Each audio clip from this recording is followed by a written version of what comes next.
She entered the practice field wearing a faded tee, a tattered knapsack, and her hair pulled back, resembling a warehouse worker who'd lost her way. The trainees chuckled. Military accept support staff recruits now?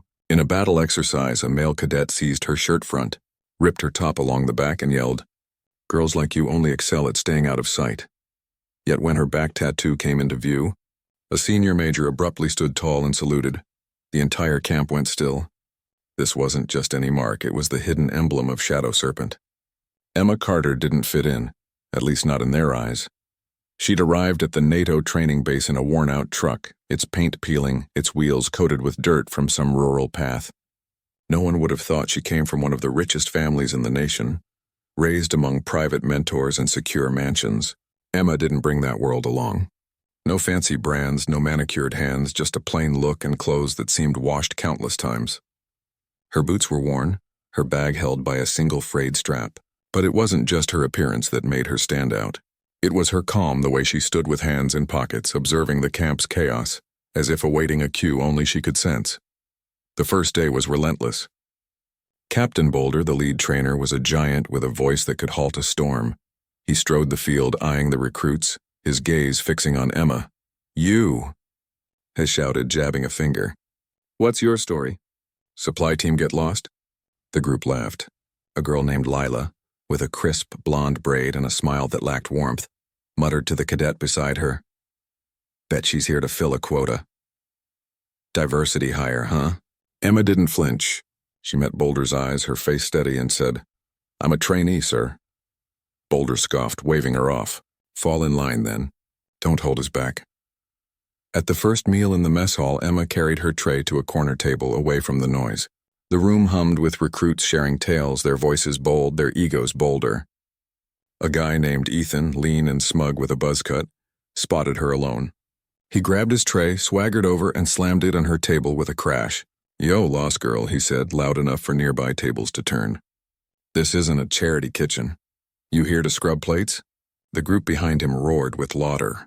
Emma paused her fork midair and looked at him. "I'm eating," she said, her voice even.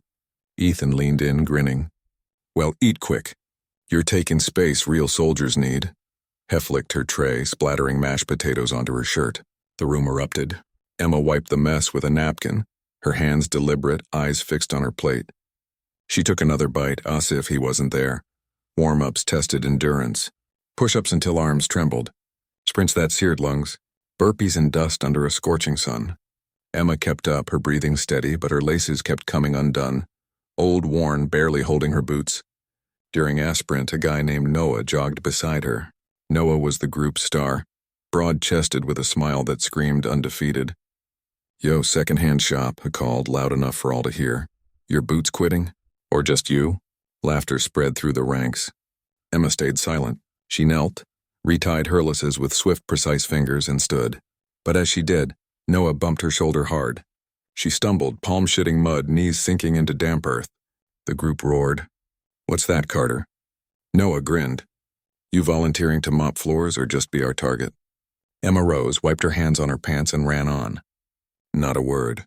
The laughter trailed her all morning. During a break, Emma sat on a wooden bench pulling a protein bar from her bag. Lila strolled over with two other cadets, arms crossed, her voice dripping with false concern. "Emma, right? So where are you even from? Did you win a raffle to be here?" Her friends giggled, one covering her mouth as if it was too amusing. Emma took a bite, chewed slowly, and looked up. "I applied," she said, her tone flat like describing the sky. Lila's smile tightened. "Okay, but why?" She pressed, leaning in. "You don't exactly scream top-tier soldier. I mean, look at your everything." She gestured at Emma's muddy tee, her plain brown hair. Emma set her bar down, leaned forward just enough to make Lila flinch. "I'm here to train," she said. "Not to boost your ego." Lila froze, her cheeks reddening. "Whatever," she muttered, turning away. "Weirdo. Hey, pause for a moment. If this story's pulling you in, can you do me a small favor? Grab your phone, tap that like button, maybe leave a quick comment below. Just a word or two about what's resonating. And hit subscribe. It means everything to keep sharing stories like Emma's. Stories that show what it takes to stand strong. All right, let's dive back in. The navigation drill was pure chaos. Cadets had to cross a wooded ridge, map in hand, under a tight time limit. Emma moved alone, her compass steady, her steps silent on pine needles. A group of cadets, led by a lean guy named Caleb, spotted her studying her map under a tree. Caleb, eager to steal Noah's spotlight, saw his chance. "Hey, adventurer," he called, his voice cutting through the calm. "Lost already or just picking daisies?" His group laughed, circling closer. Emma folded her map, her fingers careful, and kept walking. Caleb jogged up, snatching the map from her hands. "Let's see you manage without this," he said, ripping it in half and tossing the pieces into the breeze. The others cheered. Emma stopped, her eyes tracking the scraps as they floated away. She looked at Caleb, her face blank, and said, "Hope you know your way back." Then she turned and kept moving, her pace steady. Caleb's laughter faded, but his group kept jeering, their voices echoing through the forest. The rifle disassembly drill that afternoon was a reality check. Cadets had 2 minutes to strip an M4 carbine, clean it, and reassemble it. Most fumbled, their fingers slipping on pins, cursing as parts fell. Noah finished in a sloppy 143, grinning like he'd won. Lila scraped by at 159, her hands trembling as she clicked the last piece in place. Then Emma stepped up. She didn't rush, didn't waver. Her hands moved like they knew the rifle by heart. Pin out, bolt free, parts laid in a neat grid. 82 seconds. Flawless. Sergeant Tulk, the instructor, stared at the timer, then at her.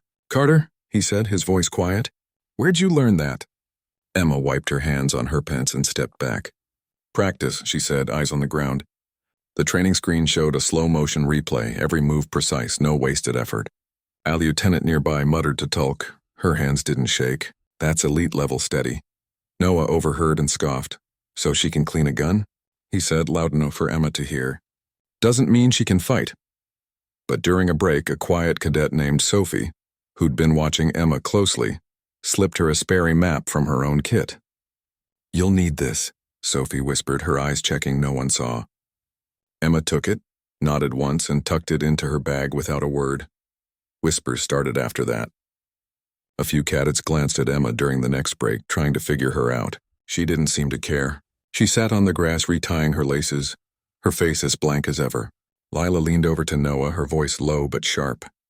"Bet she's got some tragic tale. Poor kid from nowhere trying to prove she's something." Noah laughed. "Yeah, well, she's proven she's nothing." Emma's fingers paused on her laces for a split second. Then she kept eating, her movement slow like she was locking something inside her. In the gear shed, where cadets were given equipment for the next drill, Emma waited her turn, her knapsack slung over one shoulder. The quartermaster, a gruff older man named Holt, handed out vests and helmets with a frown. When Emma stepped up, he eyed her, his lip curling.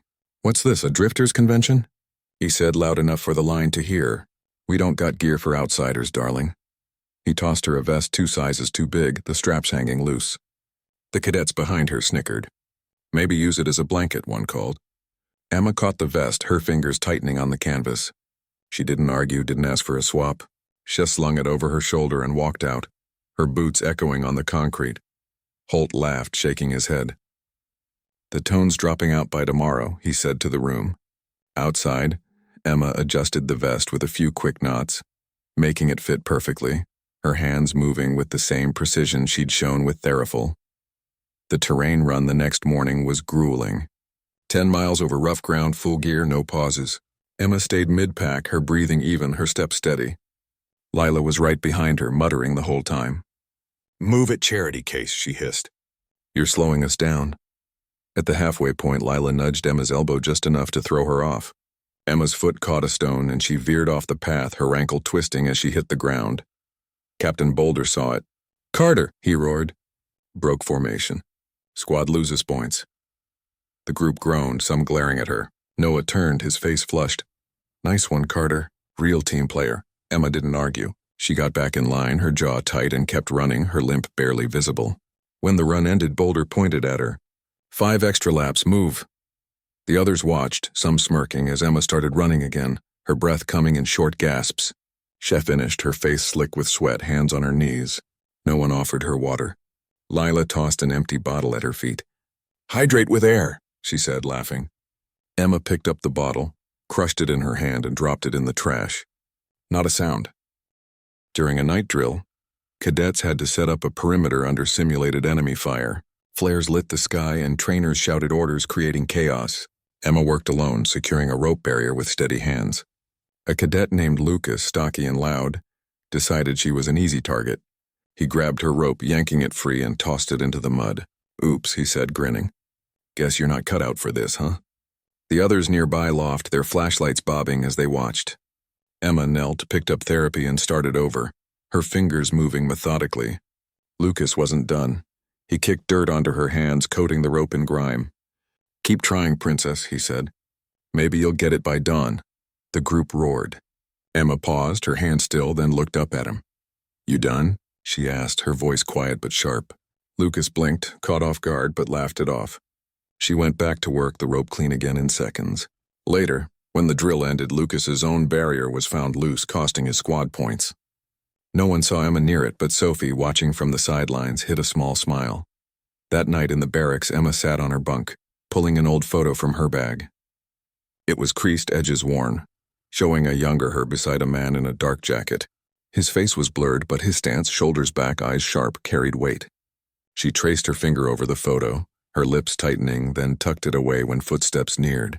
Noah walked by, tossing his towel over his shoulder. "Sleep tight, Carter," he said. "Tomorrow's shooting, don't choke." Emma didn't look at him. She lay back, hands behind her head, staring at the ceiling, her breathing slow and even. The long-range shooting exam was a make-or-break moment. 5 shots, 400 meters, 5 bullseyes, or you're out. The cadets lined up, nervous, adjusting their scopes, muttering about wind speed. Lila went first, missing 2 shots, her face pale as she stepped back. Noah hit 4, cursing under his breath. Then Emma walked up. Lila whispered to the girl next to her, "Bet she can't even hold it right." Emma settled into position, her movements calm, almost mechanical. 5 shots, 5 perfect hits, dead center. No hesitation, no scope tweaks. The range officer blinked at the target, then called it out. "Carter, perfect score." A major watching from afar, an older man with gray hair and a chest full of medals, leaned forward. "Who trained her?" he murmured to his aide. "That's a Spec Ops trigger." Noah overheard and rolled his eyes. "Fluke," he said, loud enough for Emma to hear. "Let's see her in combat." But during the equipment check after the range, an officer found Emma's rifle had a misaligned sight no one else noticed. She'd still hit every shot, compensating perfectly. The officer shook his head, muttering, "That's not luck. That's skill." In the mess hall the next day, Emma's tray was empty. She'd been last in line and the food had run out. She sat anyway, sipping water, her face calm. A group of cadets led by a girl named Mia saw her and decided to have fun. Mia, tall and smug with a laugh that carried, walked over and dropped a half-eaten apple onto Emma's tray. "Here," she said, her voice dripping with pity. "Can't have you starving, right? You need strength to what, carry our bags?" The table behind her burst into laughter. Emma looked at the apple, then at Mia, her eyes steady. "Thanks," she said, picking it up and taking a slow bite. Mia's smile faltered. She'd expected a reaction, not this. The group kept laughing, but it felt forced now. Emma finished the apple, core and all, and set the tray aside. As she stood to leave, she brushed past Mia, her shoulder just grazing her enough to make Mia step back. The room went quiet for a moment, watching her go. The combat simulation was the real test. 1-on-1. Hand-to-hand, no weapons. Emma was paired against Noah. Ho towered over her, fists clenched, a grin spreading across his face. Before the whistle blew, he charged, grabbing her shirt front and slamming her against the wall. Her shirt tore, the fabric ripping from her shoulder to her back, exposing a faded black tattoo across her scapula. The squad burst into laughter. "She synced up too," Lila jeered. "What is this, a biker gang?" Noah leaned in, his face inches from hers. "This isn't a playpen, Carter. It's a battlefield. Go home, rookie." Emma didn't move, her eyes locked on his, steady, unblinking. "Let go," she said, her voice low. Noah lawed, but his grip loosened for a second. She stepped back, turned, and the torn shirt fell lower, revealing the full tattoo, a coiled black serpent with a shattered skull. The yard went silent. The major, who'd been watching, stepped forward, his boots crunching on gravel. His eyes widened, his face pale. "Who gave you that mark?" he asked, his voice shaking. Emma stood there, her back straight, the tattoo stark against her skin. "I didn't ask for it," she said quietly. It was given by Shadow Serpent himself. I trained under him for 6 years. The major froze, then straightened, his hand snapping to his forehead in a salute. The other officers stared, mouths open. Noah stumbled back, his face drained of color. An aide whispered, "No one bears that tattoo unless they're his final student." Lila's smirk vanished. She looked away, her hands trembling. During a strategy briefing the next morning, Emma sat in the back, her notebook open, her pen moving quickly. The instructor, a stern woman named Major Vance, was explaining defensive tactics when she called on Emma, her tone sharp. "Carter, you got something to add, or are you just scribbling?" The room turned, expecting her to shrink. Emma looked up, her pen still, and said, "Your flank's open on the left. You'd lose half your unit in an ambush." Vance blinked, caught off guard. She glanced at the diagram, then back at Emma. "Explain," she said. Emma stood, walked to the board, and drew a quick adjustment, her lines precise. "Shift your scouts here," she said. "Cuts their angle of attack." The room was silent. Vance nodded slowly, then said, "Noted, sit down." As Emma returned to her seat, Lila whispered, "Teacher's pet now." But Vance overheard and snapped, "Quiet, cadet. She just saved your hypothetical lives." Lila's face burned and the room shifted, eyes lingering on Emma with new respect. Shadow Serpent. The name was a phantom, a whisper from a unit erased from records 5 years ago. No one spoke of it openly, but the stories lingered. Missions that never happened. Operatives who vanished. A leader who trained only a few, each marked with that tattoo. Emma didn't look at the major, didn't look at Tanyuan. She pulled her torn shirt back over her shoulder and walked to the edge of the yard, her steps slow, deliberate. The silence followed her, heavy, unbroken. Noah couldn't let it go. His pride wouldn't allow it. He stood in the middle of the yard, fists clenched, his voice echoing. "So she's got a tattoo?" he shouted. "Prove it in a real fight." The cadets looked at each other, unsure. Emma stopped walking. She turned, Heary's cold, and said, "If that's what you want." She didn't fix her shirt, just let it hang. The tattoo still visible, her stance calm but unyielding. Noah charged. Swinging wildly, his fists aimed at her face. Emma dodged every punch, her movements fluid, almost effortless. He yelled, "Hit me already!" She didn't. She let him tire himself out, his swing sloppier, his breath ragged. Then in one motion she stepped forward. A snap choke, her arm around his neck. A twist, a pull. 8 seconds. Noah collapsed, unconscious, his body limp on the ground. No one spoke. Captain Boulder walked over, his face unreadable. He looked at Noah, then at Emma, then at the group. "Effective immediately," he said. "Emma Carter is honorary instructor. You'll learn from her." Emma didn't nod, didn't smile. She picked up her knapsack, pulled her torn shirt closed, and walked off. The cadets parted for her, their eyes down, their laughter gone. During a live fire exercise the next day, Emma was assigned to lead a small team through a mock urban assault. Her group included Lila, who rolled her eyes at the assignment. As they moved through the course, Lila deliberately ignored Emma's signals, rushing ahead and triggering a tripwire that set off a deafening siren. The exercise halted and Boulder stormed over, his face red. "Carter, your team's a mess." "Hebelode," Lila smirked, whispering to Ethan, "Told you she's useless." Emma stood there, her hands steady, and said, Lila broke formation. I signaled her to wait. Boulder turned to Lila, who shrugged. "Didn't see it," she lied. The group snickered, blaming Emma for the failure. She didn't argue, just nodded and said, "Understood. But as they're set, an overhead drone replay showed Lila ignoring the signal.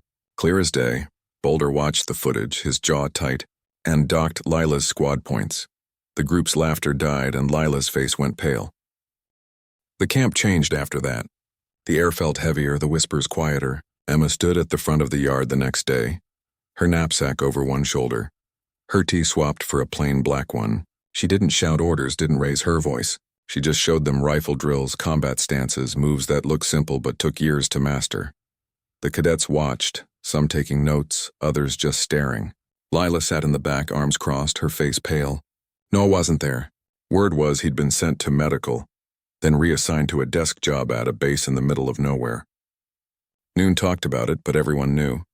In a first aid drill, Emma was paired with Ethan, who'd mocked her in the mess hall. They had to treat a simulated casualty under time pressure. Ethan, eager to show off, shoved Emma aside as she reached for the bandage kit. "I got us," he said, loud enough for the group to hear. "You'd probably just mess it up." He fumbled the bandages, wrapping them too loose, blood seeping through the dummy's fake wounds. The instructor, a medic named Parker, shook his head. "You're killing him, cadet." Ethan's face reddened and he snapped, "She distracted me," pointing at Emma. The group laughed, egging him on. Emma stepped forward, her hands steady. Andrew did the bandages in seconds, her wraps tight and perfect. Parker nodded, impressed. "That's how it's done," he said. Ethan stormed off, muttering, but the group's laughter turned to murmurs. Later, Parker pulled Emma aside and handed her a medic patch, saying, "You earned this." She took it, her face blank, and slipped it into her bag. A week later, during a break, an officer approached Emma. He was young, nervous, clutching a clipboard. "Ma'am," he said, his voice low, "someone's here for you." Emma looked up, her eyes narrowing. She followed him to the camp's entrance, where a man stood waiting. He was tall, broad-shouldered, with short-cropped hair and a face that gave nothing away. He wore a black jacket and jeans, no uniform, but the guard stepped back when he moved. The imager was there too, his hands clasped behind his back. "General," he said, nodding to the man. The man didn't respond. He looked at Emma, his eyes softening for a moment. She walked up to him, her face unreadable, and stopped a few feet away. "You didn't have to come," she said. He tilted his head, almost smiling. "Yeah," he said. He did. The cadets watching from a distance went quiet. Lila, standing nearby, dropped her water bottle, the plastic clattering on the ground. The imager cleared his throat, addressing the group. "This is General William Holt," he said. "Emma's husband." The words hit like a shockwave. Holt didn't say anything else. He put a hand on Emma's shoulder and they walked to the truck she'd arrived in. The engine roared to life and they drove off, dust kicking up behind them. No one moved until the truck was gone. During a final review, the camp's top brass gathered to assess the cadets' progress. Emma's name came up and the room went quiet. A junior officer, unaware of her story, suggested cutting her for lack of leadership. The major, the one who'd saluted her, leaned forward, his voice low. "Carter's file is classified," he said. "But I'll tell you this. She's the only one here who could have run this camp blindfolded." Hap pulled out a sealed envelope stamped with a black serpent emblem and slid it across the table. "Her evaluations from Shadow Serpent. Read them, then tell me who's lacking." The officer opened it, his hands trembling, and went pale. The room stayed silent as he read, his eyes widening with every line. Emma wasn't there. She didn't need to be. Her truth was already reshaping the narrative. The fallout was swift.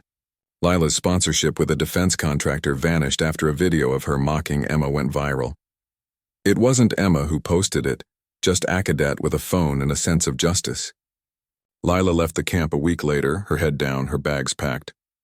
Noah's reassignment wasn't the end for him either. His name came up in an internal review, and he was discharged for conduct unbecoming. The others, Theons who'd laughed, who'd tossed empty bottles, didn't face formal punishment, but they carried something heavier. Shame. The kind that lingers, that makes you avoid mirrors. Emma didn't return to the camp. Her name stayed on the instructor roster, but she never taught another session. Some said she was with Holt, running a training program no one could confirm. Others said she'd vanished, just like Shadow Serpent. But the cadets who'd seen her, who'd watched her move, who'd felt the weight of her silence, didn't forget. They told her story, passed it down, let it grow, not a legend, not a myth, just the truth of a woman who didn't need to shout to be heard.